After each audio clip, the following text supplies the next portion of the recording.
So, for everyone listening, hello, great day. I am so excited to invite you to the kickoff of our very first HR 101 and Benefits series.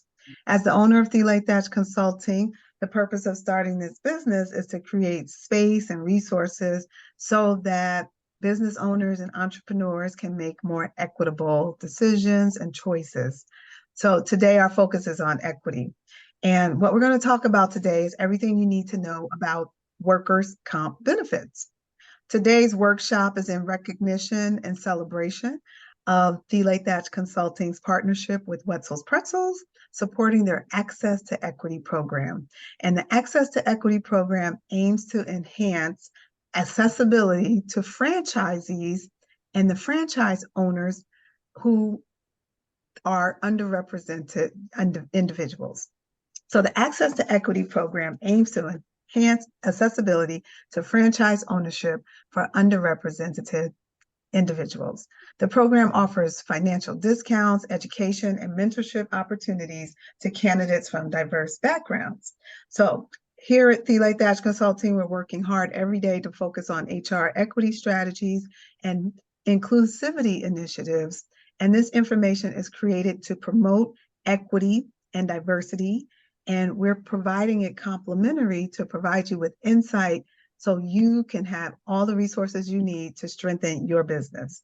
So before I introduce our esteemed subject matter expert and my friend Mirna Ramos, let me tell you from an HR perspective why workers' compensation is important to both you, me, and everyone in human resources and business. So for several crucial reasons, workers' comp is crucial to your business. First of all, it's a legal requirement. So in most jurisdictions, workers' compensation insurance is legally required for businesses that employ a certain number of workers. And so HR departments and business owners are responsible to make sure they know those legal requirements, and failing to know those requirements can lead to all types of fines, penalties, and legal actions. Number two is the employee protection and risk management aspect of workers' comp. You want to make sure you're providing financial protection to your business, to your employees, and mitigating risk that can come from workplace injuries. So this workers' comp insurance covers the expenses related to those incidents. Another point is employee morale and loyalty. So when employees know that their workplace provides workers' compensation coverage, they feel a sense of security and support. And then you want to avoid legal battles. Making sure you have workers' comp means you're participating in a no-fault system so that employees can receive benefits regardless of whose fault it is for their injuries. Last but not least, and I want to give Mirna more time to talk about the importance of workers' comp and what you need to know, is your company's image. So businesses that prioritize employee well-being and comply with legal requirements are often more favorable to customers and applicants and investors. So many reasons why workers' comp is important. It provides legal compliance, safeguards employee well-being, manages financial risk, maintains productivity, enhances company reputation, and fosters a positive work environment. And HR has the pleasure of managing all of that. So I'm excited to have my friend and colleague Mirna Ramos with me today to share her expertise around workers' comp benefits. Mirna is a senior HR professional. She currently works as a workers' comp consultant, and she works in disability and leave and workers' comp for the California Institute of Technology and JPL and NASA. That's right, I said NASA. Prior to that, Mirna worked as the lead for the Total Rewards Unit at the Volunteers of America organization, managing the leave of absence team, and she managed the workers' compensation department as well as Total Rewards. In 2022, Mirna also served as an accommodation consultant for Amazon and worked for Cedric CMS for 16 years as an adjuster. Mirna is currently a doctoral student in business administration at Capella University, and she has a master's degree in science and human resources management and a BS in business law and management from CSUN. Mirna is also a parent to one son who just graduated with his master's degree in nutrition. So she has accomplished a whole lot. So I'm so grateful to have you here, Mirna. We are recording because I believe in making sure everyone has access to information, which is access to equity. So Mirna, welcome. Thank you, Tile. Thank you for having me. I'm excited to share, what we experience and how to help business owners. Okay. Can we see this slide? Is that up? The first slide? Thank you. Here we go. Now I feel like we're moving. We have it. There we go. Presentation mode. So there you go, Mirna. Tell us all we need to know about workers' comp benefits. And we have approximately 15, 20 minutes. So give us a high level overview. And of course, anyone listening to the sound of our voice can reach out to me and Mirna by reaching out to Thile at thilethatch.com or visiting us on LinkedIn. So please move forward. Of course, thank you. As you were sharing, California, of course, requires workers' compensation insurance for any business owner. And we'll discuss the workers' compensation claim, the claim process, transitional work programs, settlements, subrogation, and affirmative defenses as much as time allows.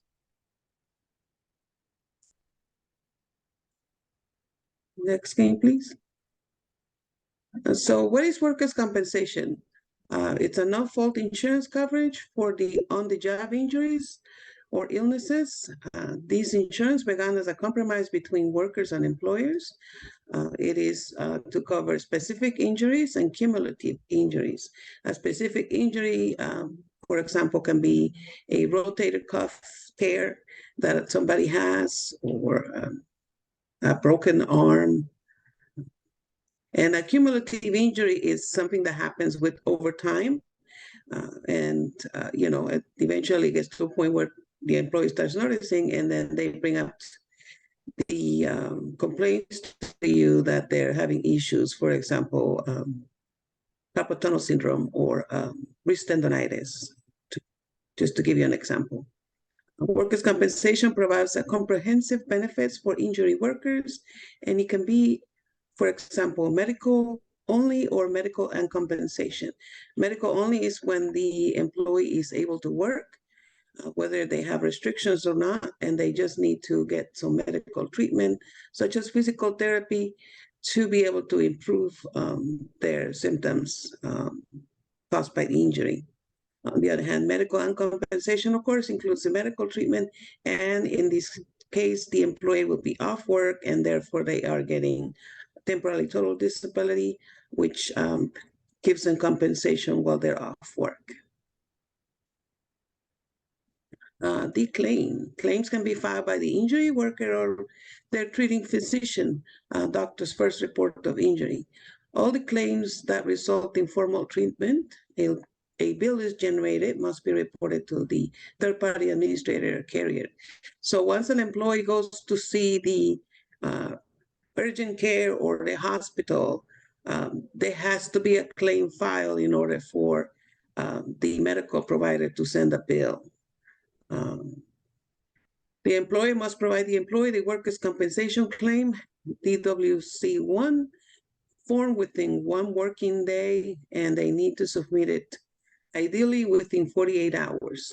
If the employee is not available for personal service, then we can send the form, certified mail to their home, provide a copy of the MPN notification. The MPN is their medical network. And if the DWC-1 is not required for first aid claims, then there's no formal treatment. Those are the only cases where you don't have to worry about that. But, in our situation, we send the forms also via email to the employees. They come to our office. They walk in and we just have them completed on the spot and then send them to the urgent care. Once the employee sections of the DWC-1 are completed, then of course you submit the claims, forward that to the third-party administrator or the carrier within 1 business day, and they will send you a report of loss to the carrier regarding the completion of the WC-1. The insurance will ask you why was a form not completed. They will also ask you when was the injury reported to you. So those are very important aspects to keep in mind. Workers' compensation benefits, medical treatment.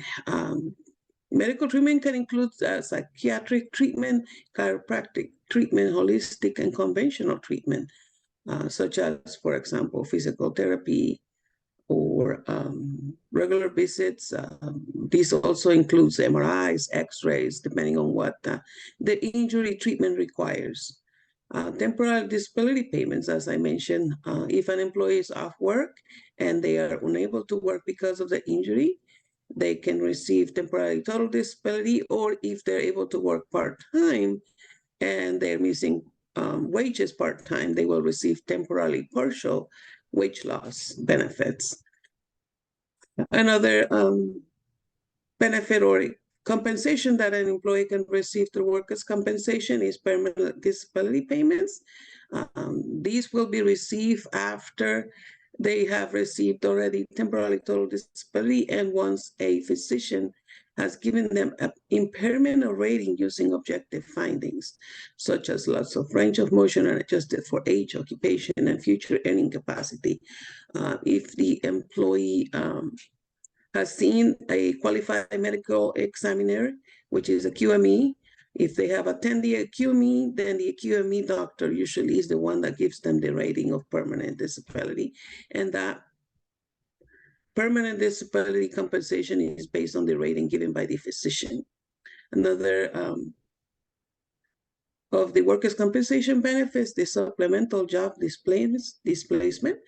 For injuries on or after 1104, the vocational rehabilitation benefit has been terminated and replaced by a voucher. The voucher is for up to $6,000, and this can be used to take classes. Also, 1,000 of that income can be used for equipment such as a computer, laptop, etc. In the event that, unfortunately, the employee or injury worker passes away, the state also mandates amounts and review of yearly potential increase for death benefits. Of course, we always hope that that doesn't happen. So let's discuss temporary disability benefits. They are based on current established rates, paid at 2/3 of the employee's gross income, including tips, commission, allowance for room and board and mileage. It's 2/3, which equals 66 and 2/3% of their earnings.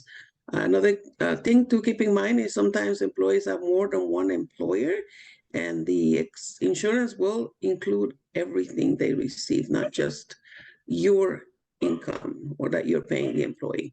For 2023, the minimum TD rate increases to $242.86, and the maximum TD rate increases to $1,619.15 per week. There is a 3-day waiting period for workers' compensation unless the employee is hospitalized at the time of injury, or if the employee loses more than 14 days from work. So if the employee reaches the point where they're off 14 days or more from work, then the workers' compensation insurance will retroactively go back and pick up the first 3 days. There's a 2-year cap, 104 weeks on temporary total disability, with the following exceptions for HIV, acute or chronic hepatitis B or C, amputations, severe burns, high velocity eye injury, chemical burn to the eye, pulmonary fibrosis, or chronic lung disease. Temporarily partial disability benefits, which again is when an employee can work part-time. Well, wage loss benefits is in this situation. Loss of earnings at a second job if unable to perform those duties as well. So as I mentioned, sometimes employees have more than one job. And the permanent disability benefits are paid bi-weekly until the total award is paid.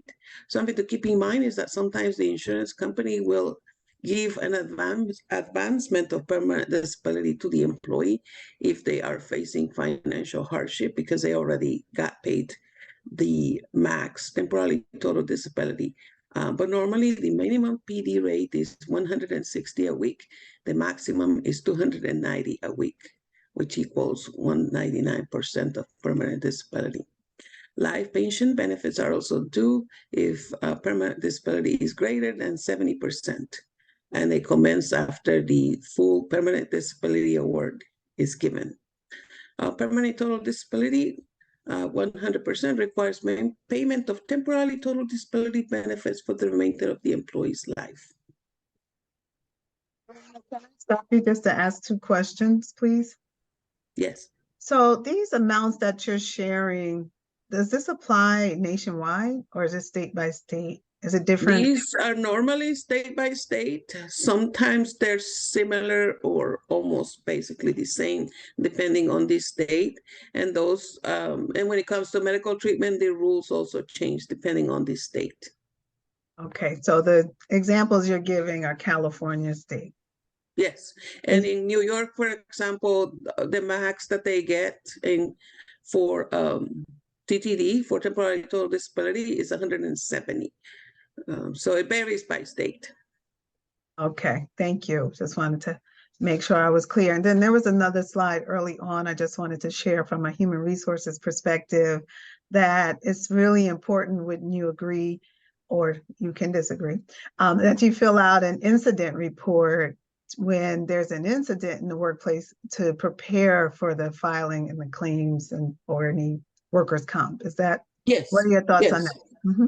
Absolutely. We have supervisors' injury reports that we send separate to the supervisor. And then there's also an employee injury report that the employee has to complete.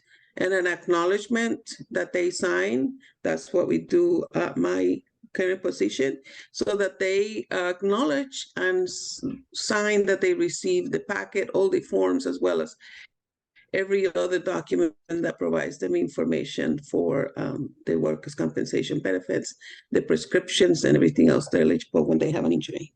Got it. Okay, one more easy question. Is there a difference between an injury report and an incident report? Or should you have 2? Should you have 1? It's basically the same thing.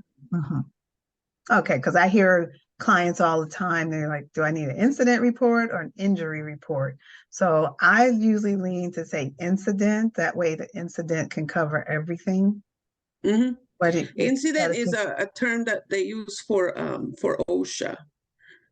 They call it incidents because sometimes there is an incident, but the incident doesn't equal a workers' compensation case. Okay. All right. Well, thank you. Please continue. I just wanted, before you went too far, just to clarify some things. Thank you. No problem.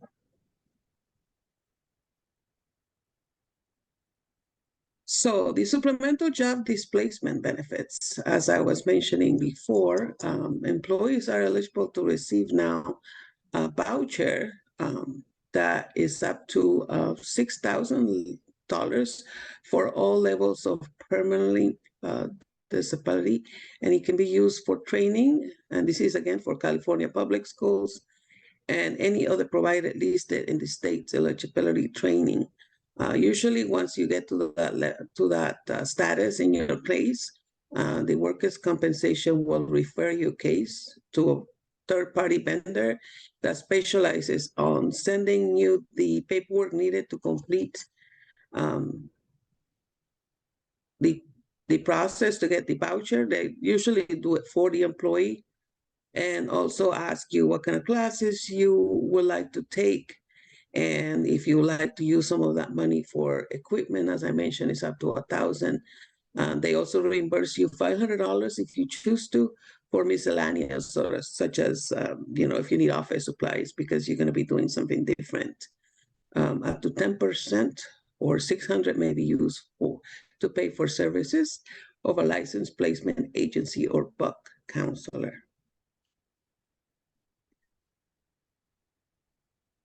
The claim process. So usually when an injury happens, and I say usually because sometimes it doesn't work that way, the injury occurs and then the employee reports to the supervisor or to HR sometimes if the supervisor is out of the office or situations like that. The supervisor completes the initial investigation. It provides the employee the reports of the claim to the insurance company, which you do, of course, once you receive the forms. Then the insurance company evaluates the claim. And then either the injury is compensable and involves no loss of time and minimal medical treatment, or the injury is compensable and there is loss of time and medical treatment. And there are situations, of course, when there's a dispute regarding the compensability of the case, and the claim will be delayed 90 days for investigation. So that's why it's so important for us to be able to start that process within 24 to 48 hours, because you don't want to delay submitting the claim, and then that clock is ticking already for the 90 days to investigate if you have doubts about the injury. Thank you. So there are basically 4 types of workers' compensation injuries: specific injuries like a slip and fall, a lifting injury. And then, of course, we have the cumulative trauma injuries, as I mentioned before, such as a carpal tunnel syndrome. Sometimes people that lift constantly, they end up having either back problems or knee problems because they improperly lift items. There's also aggravations, and usually aggravations of a pre-existing injury or illness. And then, of course, we have the first aid claims that there is no formal treatment rendered. A bill is generated, but must be reported to the carrier per the WCIRB, which is the board.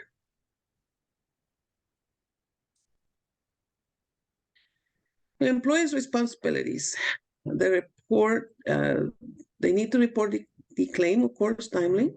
If the claim is not reported timely, it can be presumed compensable after the 90 days for employer's state of knowledge. As an employer, we are obligated to provide the WC1 claim form, and if not provided, certain statutes protecting the insured's right to discover may not be valid. So it's literally imperative to provide the forms as soon as you have knowledge. Direct the injury worker to the employer designated treatment facility. If treatment not provided within 5 days, the employee can designate his own treating physician. Another topic to discuss is when you do have a designated treatment provider, the employee must treat there for 30 days. But after 30 days, if they're not happy with the facility or the doctor, they can find another doctor within the network, and they can go see that provider instead.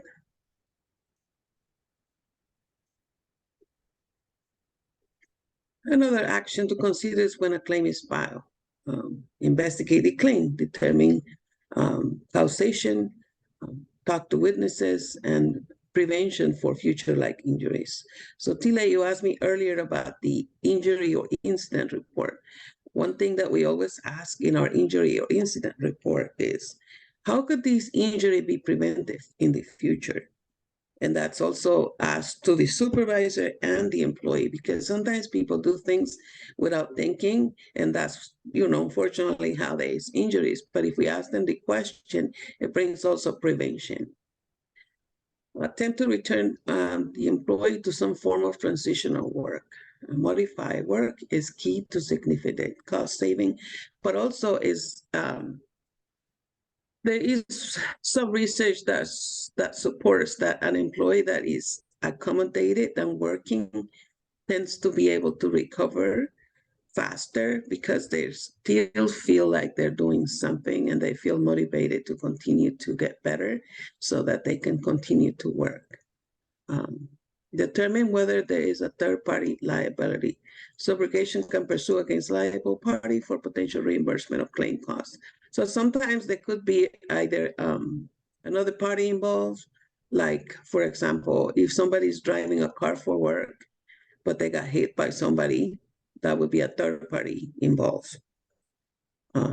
Keep a file of all claims reported. So it's important to keep a paper trail. Is best against this escalation of a claim or this a employee that's disgruntled or dishonest. Sometimes employees forget to that they have already submitted paperwork before. So even if they don't want to file, it's important that you keep record of everything. So if they decline treatment and decline to file, you have forms that they sign so that there is a history. And I always tell the supervisors, always report the claim. It's better to report the claim, even if they don't want to file. It's better to report it to HR.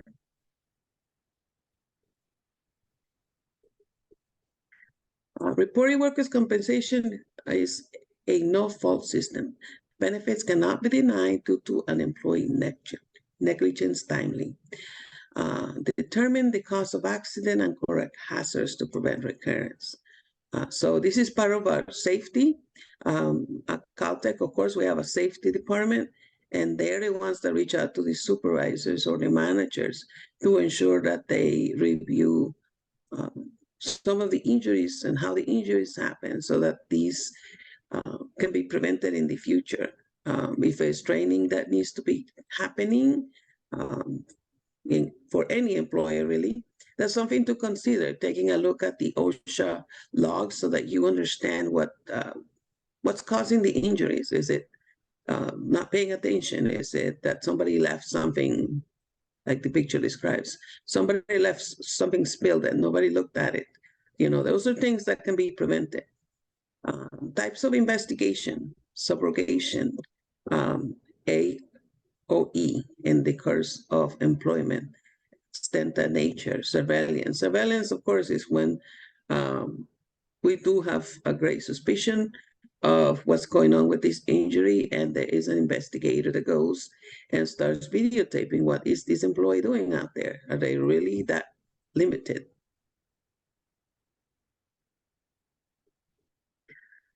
Suspicions, claim red flags. So one of the things that we experience a lot, especially with unfortunately employees that are already on a disciplinary action, is that they tend to claim injuries years later. That's a big red flag, because most of the time they do it because they were not happy with some type of performance review. Another aspect to consider is if there is no witnesses. An employee's injury or illness description changes. They say the right knee, and then they go to the doctor and they say, oh, my left knee hurts.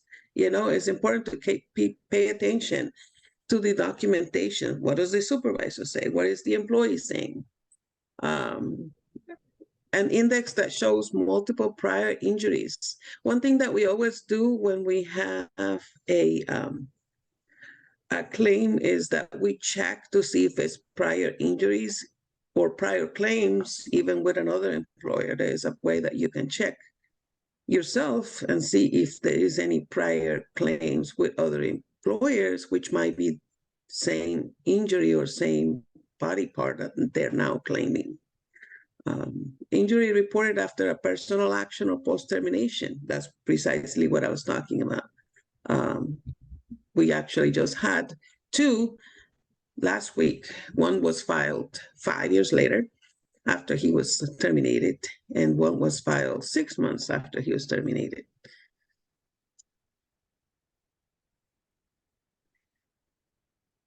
Insurance companies' responsibilities. The third-party companies or insurance companies are required to make contact to the employer, the employee, and the doctor within 24 hours. They also need to make payment of appropriate benefits if the employee is unable to work. They need to direct medical care.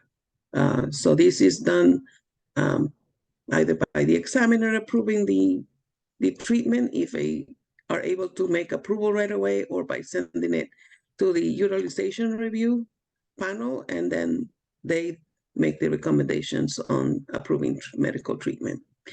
Establishing financial responsibility of the claim. Those are reserves. So every time that there is an injury, if it's for medical only, the first $10,000 is automatically reserved. And then after that, you have to make a decision on what reserves you want to put for medical, for temporary total disability, for permanent disability, etc.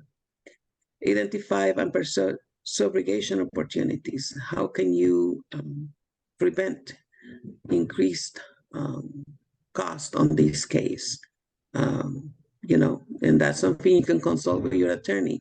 Is this a claim that we can do a mediation and try to settle it? Or is this a case that we have to go to the judge for settling? Partner with an employer to return employee to gainful employment. And that's very important, because if you're able to accommodate the employee and bring them back after an interactive process, it helps you as an employer, because you can bring them back to work and they are working, even if it's reduced hours, but also it helps them in the process of getting better, and, they can still go to medical treatment. Do you want to proceed, Tile? I think we should wrap it up for the sake of time. And if you could just give some quick overviews on your final slides, and just what, maybe one or two things that our clients really need to know. And then they can reach out to us if they want more information, because this is a lot of information. Yeah, there's a lot of information. And it's definitely case by case, I understand. Absolutely. So, yeah. So what are some of if you want to go to the last few slides, what are the main takeaways you would want small businesses to know?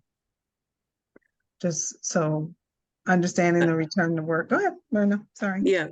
I think it's one of the things that we've ourselves have been trying to pay attention lately is sometimes employees tend to hesitate on filing a claim. I don't know if it's because they have some type of misunderstanding of what they should be submitting a claim for. Sometimes we have some of them that are for physical injuries, and sometimes we have some that are for mental health. And it's very important to, number one, listen to the employee, because sometimes, honestly, they will tell you things when you're just listening to them that might help you help them, but sometimes it also might help you figure out that this is actually a really concerning case that should be investigated. I had a situation recently when I was talking to the employee, and I was just actually making conversation. And while I was talking to her, she told me that the weekend that was approaching, she had a bachelorette party for a family member. And then she was filing a claim with me, and then she went to the doctor. She went to talk to the doctor, and they released her to work. Full duties, no restriction. And then the same day in the evening, she claimed another injury, and then she got a doctor to give her a 3-day off work note, claiming that she couldn't work. And then miraculously after that, she was fine and she didn't need any treatment. But what people didn't know, and I mentioned it to my boss, is she had plans that weekend. So sometimes they'll tell you things that you're like, really? You can't work, but you really had plans this weekend. So, it's not that you want to find those things. You really don't want to, because it means that people are trying to scheme the system, right? But at the same time, sometimes you hear things that will help you help the employer better. Like sometimes employees come to me and they tell me about the treatment. And then I say, okay, don't worry about it. I try to get this approved for you. So then I'll reach out to the insurance company and I say, what's going on with the approval for this person's therapy, right? So there's a lot to the claims, and to me and to us, it should be about helping them get better. And as the slides say, getting them back to work. And another way of doing that is getting them accommodated if possible. Well, in human resources, we were always taught the ultimate goal is to get the employee whole again or get them back to work because they're going to be more productive.